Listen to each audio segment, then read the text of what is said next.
आबकारी घोटाले से जुड़े मनी लॉन्ड्रिंग मामले में रिमांड की अवधि पूरी होने पर ईडी ने मुख्यमंत्री केजरीवाल को विशेष अदालत में पेश किया। यहां ईडी ने उन्हें 15 दिन की न्यायिक हिरासत में जेल भेजने का अनुरोध किया, जिसका सीएम की ओर से कोई विरोध नहीं किया गया। इस पर अदालत ने उनको 15 दिन तक न्यायिक हिरासत में जेल भेज दिया। कड़ी सुरक्षा के बीच उनको तिहाड़ के जेल नंबर 2 ले जाया गया। केंद्रीय रक्षा मंत्री राजनाथ सिंह ने सोमवार को एक्स पर पोस्ट करके बताया कि भारत ने एक बड़ा रक्षा आयातक देश से एक बड़ा रक्षा निर्यातक देश बनने की दिशा में एक बड़ा कदम उठाया है। भारत ने पहली बार वित्तीय वर्ष 2023-24 में 21,083 करोड़ रुपए रक्षा निर्यात किया है। पिछले वित्तीय वर्ष यह आंकड़ा 18,920 करोड़ रुपए था। रूस, यूएई, सऊदी अरब, इजराइल, इटली समेत विश्व के 84 देशों में रक्षा उत्पादों का निर्यात किया गया है। चुनाव आयोग ने भारतीय राष्ट्रीय राजमार्ग प्राधिकरण NHAI से टोल शुल्क वृद्धि को टालने के लिए कहा है। आमतौर पर देश के ज्यादातर टोल राजमार्गों पर दरों को 1 अप्रैल से बढ़ाया जाता है, लेकिन चुनाव आयोग ने कहा है कि नई दरें लोकसभा चुनाव के बाद लागू होनी चाहिए। चुनाव आयोग ने इस संबंध में सड़क परिवहन और राजमार्ग मंत्री के एक पत्र के जवाब में यह बात कही। ऐसा माना जा रहा था कि टोल शुल्क में औसतन 5% की बढ़ोतरी होगी। NHAI के एक वरिष्ठ अधिकारी ने बताया कि थोक मूल्य सूचकांक पर आधारित मुद्रास्फीति में बदलाव के आधार पर हर साल टोल शुल्क में परिवर्तन किया जाता है। मौसम विभाग ने बताया है कि इस वर्ष अप्रैल से जून की अवधि में अत्यधिक गर्मी पड़ने का अनुमान है। मौसम विभाग के महानिदेशक मृत्युंजय महापात्रा ने कहा कि इसी समय आम चुनाव के दौरान बाहरी गतिविधियों में संभावित बढ़ोतरी से आम लोगों के लिए गर्मी का खतरा बढ़ सकता है। महानिदेशक ने कहा कि अप्रैल जून के दौरान मैदानी इलाकों के अधिकांश हिस्सों में लू के दिन सामान्य से अधिक रहने का अनुमान है। विभाग ने कहा कि तापमान में बढ़ोतरी का गेहूं की फसल पर कोई प्रभाव नहीं पड़ेगा।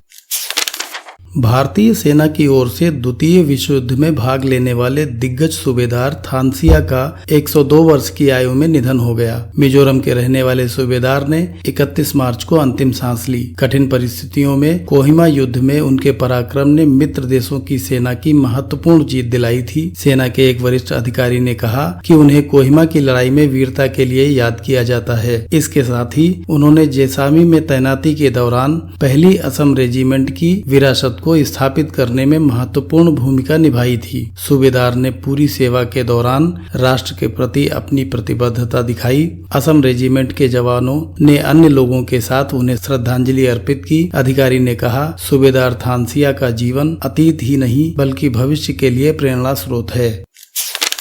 भारत का यात्री कार बाजार दुनिया का तीसरा सबसे बड़ा कार बाजार बन गया है। वित्तीय वर्ष 2023-24 के दौरान देश में यात्री कारों की कुल बिक्री 42.3 लाख रही। भारत को दुनिया का तीसरा सबसे बड़ा कार बाजार बनाने में देश की सबसे बड़ी कार निर्माता कंपनी मारुति सुजुकी रही। भारतीय बाजार में मारुति सुजुकी की हिस्सेदारी 42% है।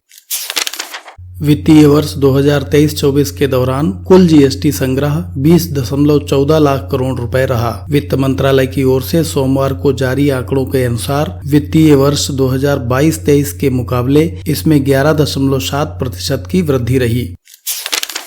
नए वित्त वर्ष के पहले दिन घरेलू शेयर बाजारों की अच्छी शुरुआत रही। बीएसई का प्रमुख सूचकांक सेंसेक्स सोमवार को पहले 363.20 अंक की बढ़ोतरी के साथ एक बार फिर 74,014.55 के स्तर पर बंद हुआ। इसी प्रकार एनएसई का निफ्टी 135 अंक की वृद्धि के साथ 22,462 अंक पर जाकर बंद हुआ। बाजारों के सकारात्मक रुख के बीच सोमवार को निवेशकों के बीच अडानी समूह के शेयरों में जमकर खरीदारी हुई और अधिकांश कंपनियों के शेयर बढ़त के साथ बंद हुए।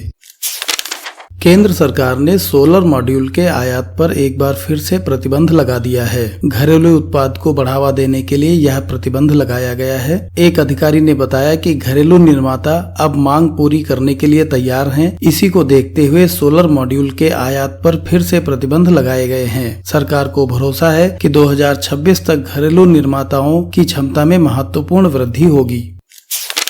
रिजर्व बैंक ऑफ इंडिया ने सोमवार को बताया कि 2000 रुपए के 97.69% नोट बैंकिंग प्रणाली में वापस आ गए हैं। आरबीआई ने 19 मई 2023 को 2000 रुपए के नोटों को वापस लेने की घोषणा की थी। तब 3.56 लाख करोड़ रुपए मूल्य के नोट प्रचलन में थे। आरबीआई ने बताया कि 29 मार्च 2024 तक 8,202 करोड़ रुपए के नोट प्रचलन में रह गए हैं। लोग आरबीआई के सभी क्षेत्रीय कार्यालयों में इन नोटों को दूसरे मूल्य के नोटों में बदल सकते हैं। इंडियन प्रीमियर लीग 2024 में मुंबई के वानखेड़े स्टेडियम में राजस्थान रॉयल्स ने मुंबई इंडियंस को 6 विकेट से हराया।